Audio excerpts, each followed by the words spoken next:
When I bought the lake reserve, I thought I was simply buying peace and quiet. A stretch of still blue water surrounded by towering pines. A place where I could fish at dawn and watch the sun burn off the fog like an old friend brushing dust from its sleeves. It wasn't until the first HOA board member came, marching down the gravel road with a clipboard and a scowl, that I realized I'd accidentally bought an entire neighborhood's sense of entitlement along with the land. The lake had been their jewel, the private access feature plastered all over real estate listings that added thousands to every property's price tag. What none of them knew was that the old owner, a retired developer named Mr. Hadley, had held on to the legal rights to the shoreline. When his estate quietly sold it through an online land auction, I happened to be the only serious bidder, for less than the cost of a new pickup. I became the owner of the water rights, the docks, and the thin ring of land around the lake, including the access point every homeowner used. It didn't take long for the chaos to start. The first week after I posted my private property no unauthorized access signs, I found 3 angry notes taped to my gate. One said, "This is a shared community space." Another was a little more colorful, demanding I take my scam signs down before we call the sheriff. The third was from the HOA itself, printed on official letterhead, informing me that the Lakewood Homeowners Association retains all rights to community access, as established in 1997. I read that letter twice, then 3 more times for amusement. They were wrong. I had the deed, the survey, and the riparian rights certificate issued by the county registrar. I even had the water usage rights. Still, I tried to be civil. I called the HOA president, a woman named Karen Dillard, whose voice sounded like someone perpetually trying to prove they were in charge. When I explained that I'd purchased the lake legally, she actually laughed, and told me, "That's impossible. You must have been scammed, dear. The lake is part of our community trust." I offered to show her the deed, and even invited her to meet at the county clerk's office to verify it. Instead, she hung up on me. The next day, I drove down to the access road and found my lock cut, my sign torn in half, and a family setting up lawn chairs like nothing had changed. When I told them politely they were trespassing, the man, and wearing a Lakewood HOA volunteer badge, pointed to my face and said, "You don't own this lake." "We do." I could have argued, but instead I took pictures. Then I sent them to my lawyer, a patient man named Grayson who had handled property disputes for 30 years. His response was simple. "Don't confront them again. Just document everything." A week later, the situation escalated from annoying to absurd. I woke up to flashing red and blue lights bouncing off the water. 3 sheriff's cruisers idled near my dock, and I could hear voices shouting. When I stepped outside, coffee in hand, one of the deputies waved me over. "Sir," he said, "we got a report from the HOA that you're illegally blocking public access to Lakewood Lake." I couldn't help but chuckle. "Public access?" I said, showing him my papers. "This is private property. I own the lake bed, the shoreline, and the only access road. It's not even part of their subdivision." The deputy looked at my documents, whistled low, and turned toward the group of HOA members gathered behind the patrol cars. There must have been 10 of them, led by Karen herself, arms crossed, eyes full of fury. When the deputy told her I was within my rights, her face went red enough to match the patrol lights. "That can't be right," she barked. "He's harassing residents." "He's trying to extort us," I calmly replied. "Ma'am, I haven't asked you for a dime. I've just asked you to stop trespassing." She jabbed a finger toward the lake and shouted, "This is our water." The deputy sighed, handed her a copy of my deed, and said, "Ma'am, unless you have paperwork proving otherwise, you're trespassing on his land." For a moment, the crowd went silent. Then Karen spun on her heel, muttering something about calling the county council. The officers left soon after, and for a few days things were quiet again. But I knew people like Karen didn't just back down. They regrouped. Sure enough, I soon found out she had organized an emergency HOA meeting to address illegal seizure of community property. Flyers went up. Neighbors stirred, and a rumor spread that I was shutting down family recreation. That Saturday, a caravan of SUVs pulled up to my gate. About 20 people gathered, holding cameras and chanting about lake rights. I stayed inside, filming the whole thing from my porch. Then I saw Karen climb the fence. "This is our property," she shouted as she stomped toward the dock. I called the sheriff again. By the time deputies arrived, She was in the middle of the lake and on one of my kayaks. They hauled her back, furious and dripping wet, while she screamed that she was exercising her right to public recreation. The officers issued trespassing warnings to everyone there. But that night, Karen went on the local community Facebook page and posted a rant calling me a greedy outsider ruining neighborhood heritage. The comments blew up. Some people agreed with her. Others told her to check her facts. I didn't respond. I had a better idea. Grayson and I began drafting a cease and desist letter to the entire HOA, demanding they stop accessing or maintaining any structures on my land. We also prepared a bill for backdated maintenance. They'd been using and repairing the docks for years without permission.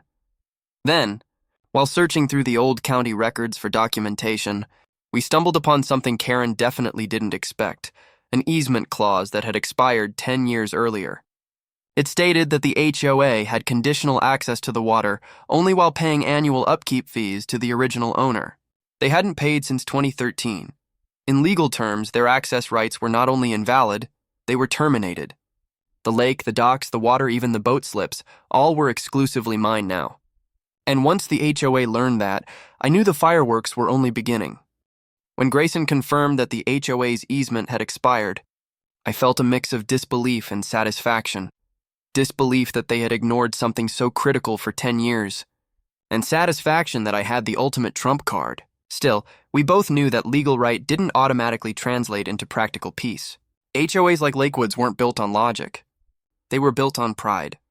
Karen, the self-appointed queen of the cul-de-sac, wouldn't let this go quietly. And sure enough, 2 days after we sent out the cease and desist letter, she came storming down the access road again, this time with a man in a suit trailing behind her. "Mr. Daniels," she shouted the moment she saw me, "you're in violation of county ordinances and obstructing community rights." This is my attorney, Mr. Klein, her attorney. A thin man with glasses too small for his face, cleared his throat and said, "Mr. Daniels, my client has requested that I inform you of the HOA's intent to pursue legal action if you do not immediately restore access to the lake." I smiled politely. "You're free to file whatever you like. Counselor, but before you waste your retainer, I suggest you check the title records." I handed him a copy of the deed, the expired easement, and the notarized transfer of riparian rights. His eyes flicked over the papers, and the faint color drained from his cheeks. Karen noticed and hissed, "What is it?" He hesitated, then said carefully, "It appears Mr. Daniels may have valid ownership." She spun toward me, livid. "You can't just take our lake. We've used it for decades." I shrugged. "Then you should have paid for it. The previous owner gave your HOA an access easement that expired in 2015. You didn't renew it, and the law doesn't care about your decades of barbecues." That last part stung. I could tell by the way her lips trembled before she regained her composure. "We'll see you in court," she snapped before stomping back to her SUV. Her lawyer gave me a quick nod, the kind that silently said, "You're right, but she's my client," then followed her. For the next week, I didn't hear anything. I started to think maybe they'd backed off, until I received a summons. The HOA had indeed filed suit, claiming I had illegally acquired community assets. Grayson just chuckled when he read it. "They don't have a leg to stand on," he said. "But they'll make a scene first." The first hearing was a circus. Half the neighborhood showed up in their best Sunday courthouse outfits, whispering like they were at a town hall. Karen strutted in with a binder the size of a phone book, full of photos, old newsletters, and community surveys, none of which had any legal bearing. When it was my turn, Grayson calmly submitted our documentation: chain of title, easement expiration, county property maps, and the recorded deed under my name. The judge skimmed the paperwork for less than a minute before asking Karen's lawyer, "Do you have anything to refute this?" The lawyer opened his mouth, but Karen jumped in first. "Your Honor, it's not right. He's trying to take our heritage. Our children grew up swimming in that lake." The judge, a patient man with the look of someone who had heard every HOA argument imaginable, said, "Ms. Dillard, emotional use does not equal ownership. If you wish to contest the transfer, you'll need evidence of an active easement or shared title." Silence. Then the lawyer admitted softly, "We do not have such documentation." The judge dismissed their request for injunction on the spot and advised them not to trespass again. I thought that would end it. But losing in court only made Karen more desperate.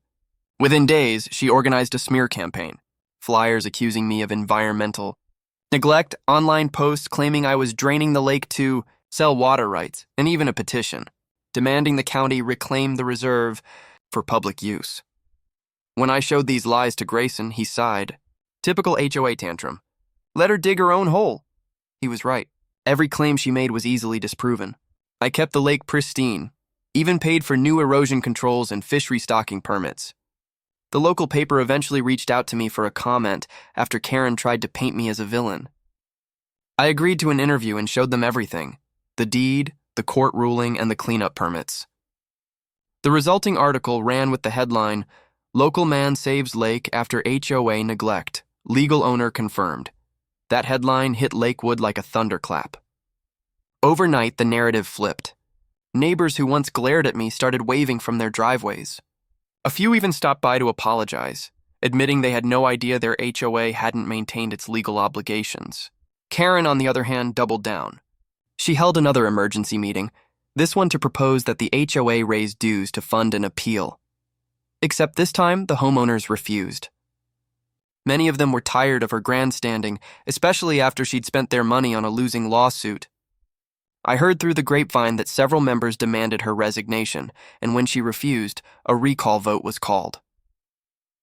By midsummer, Karen was officially removed as HOA president.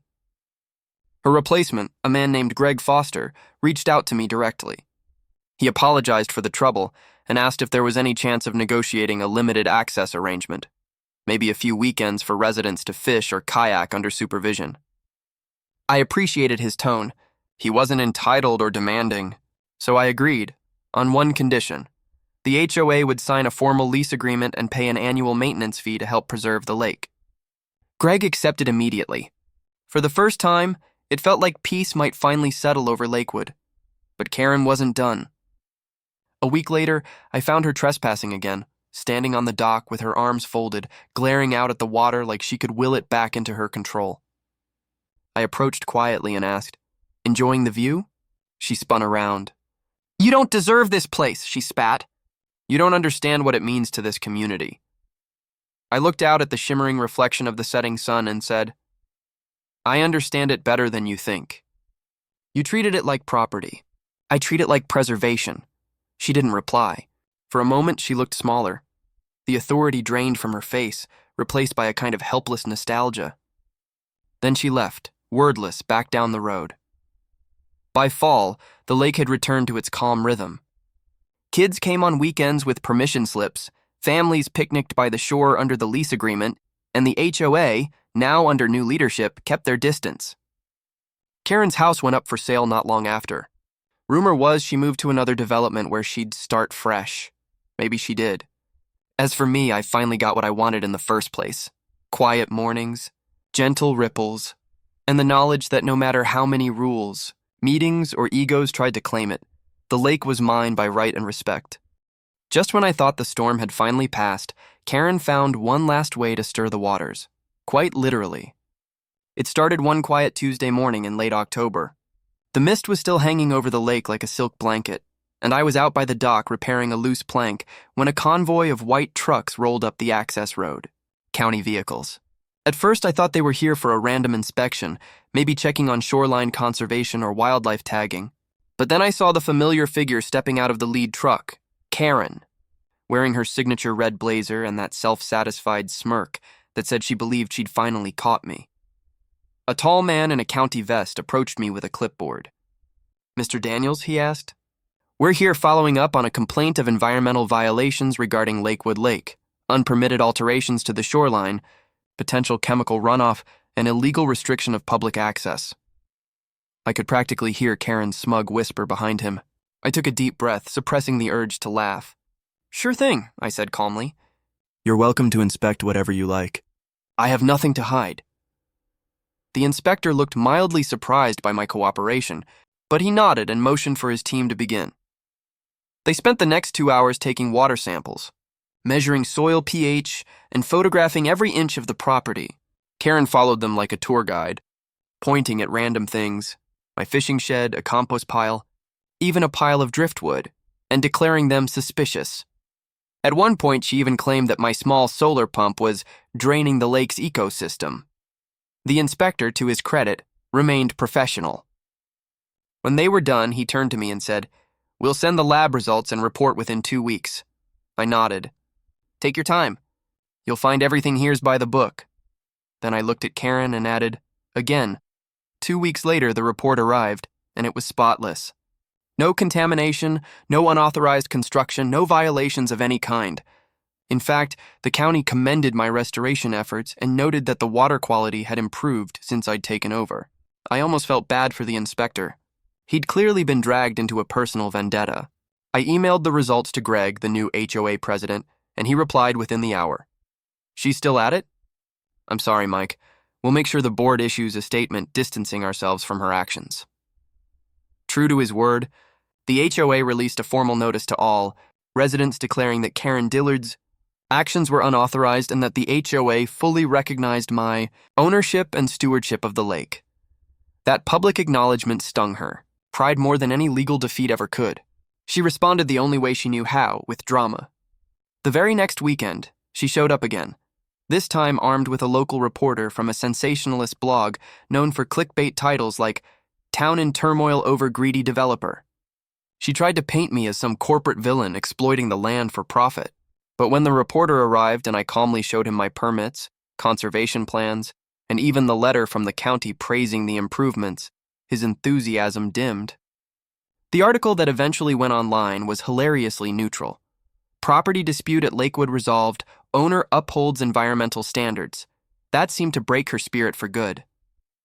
I didn't see Karen again for almost 2 months. Winter crept in and the lake froze over like glass. The residents adjusted to the new order, controlled access, seasonal permits, and my regular maintenance updates posted on the HOA's community board. Life was peaceful. Until February. That's when I got a call from Grayson. "You might want to come down to the courthouse," he said with a sigh. "Karen's filed something new," I laughed. "You're kidding." "I wish I were," he said. "She's petitioned the county to declare the lake a protected heritage site, and she listed herself as the petitioner of record." When I arrived, I found Karen sitting smugly at the hearing table, a stack of papers in front of her. She'd gathered old photos, letters from long-gone residents, and even a fake historical society form she'd filled out herself. She argued that the lake was a cultural landmark and should not belong to any individual. The board listened politely, then asked for proof that the site met the legal definition of historical significance. Of course, she had none. Then they asked if the property owner, me, consented to such a designation. I stood, cleared my throat, and said, "Not only do I not consent, but I have every intention of preserving this lake without interference. Here are records of restoration projects, community access agreements, and county inspections verifying environmental compliance." The board thanked me and adjourned after 15 minutes. Her petition was denied immediately. That was the end of her fight, and in some ways the end of her reputation too. Within weeks, word spread through the town that she'd tried to weaponize environmental law out of spite. The local gossip circles turned on her, calling her crazy lake lady. She sold her house a month later, this time without even holding an open house. Some said she moved to Florida to live near her sister. Others claimed she joined a different HOA where she was just a regular member again, stripped of her self-appointed throne.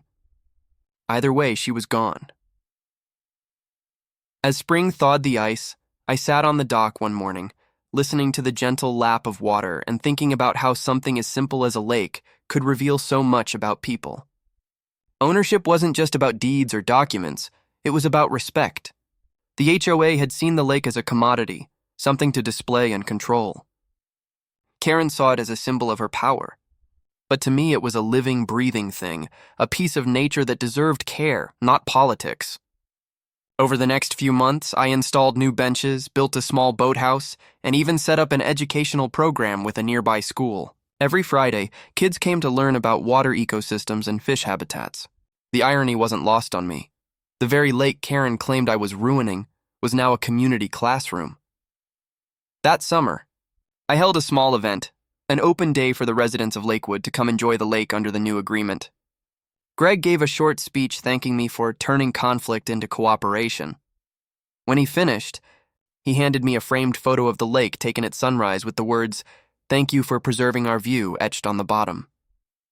I looked around at the crowd, families laughing, kids running, people grilling near the shore, and felt something rare: harmony. For the first time, the lake truly belonged to everyone, but by choice, not entitlement.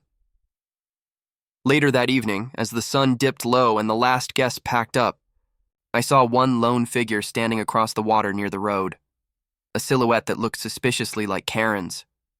She stood there for a while, watching quietly, then turned and walked away. I never saw her again. Maybe she'd come to say goodbye, or maybe to finally let go. Either way, the lake was still, serene, and finally free from her chaos. Spring turned into summer, and the lake took on a life of its own again. Calm ripples reflecting pink dawns, herons gliding low over the water, and children's laughter carrying across the surface like wind chimes.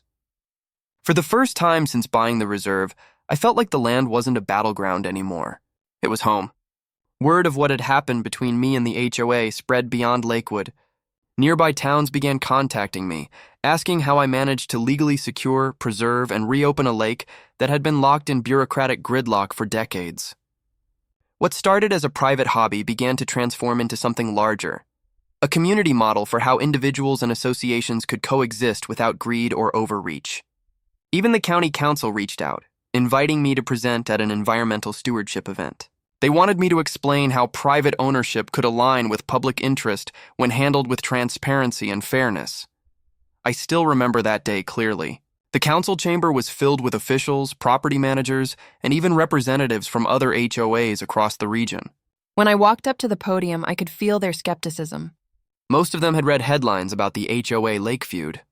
They probably expected a gloating landowner or a bitter litigant.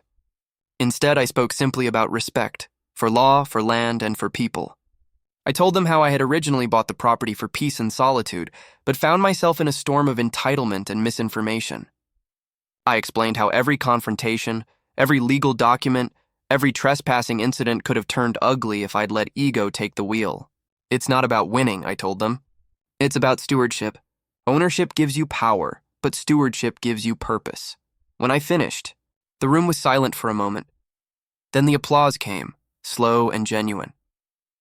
After the event, the county's environmental division offered me a small grant to fund shoreline restoration and wildlife enhancement projects around the lake. With their support, I installed floating wetlands, native vegetation buffers, and even small habitats for turtles and amphibians. Biologists who visited said the ecosystem was thriving, healthier than it had been in decades. That's when I decided to take things a step further. I applied to register the lake as a community-managed natural preserve, not under HOA control, but under my personal stewardship with a public partnership clause. It meant I would retain full ownership, but commit to maintaining open access for educational and environmental purposes. The process took months, but when the approval came through, I felt a deep sense of closure. The lake wasn't just my refuge anymore. It had become something that would outlast me. The day we unveiled the new preserve sign was a bright Saturday in early June. The whole neighborhood showed up. Kids with homemade banners, local reporters, county officials, and even a few members of neighboring HOAs curious about how peace had finally been brokered. Greg, the new HOA president, gave a short speech thanking me for my patience and integrity. "Mr. Daniels could have locked us out forever," he said. "He had every legal right to. Instead, he built a bridge, figuratively and literally." He gestured toward the small wooden footbridge I had recently finished across the southern inlet, connecting two previously divided areas of the shore. The crowd clapped warmly. I stepped forward, said a few words about community responsibility, and then together we unveiled the plaque. Lakewood Reserve, preserved by Michael Daniels 2025. Protected for the people. Respected by the law.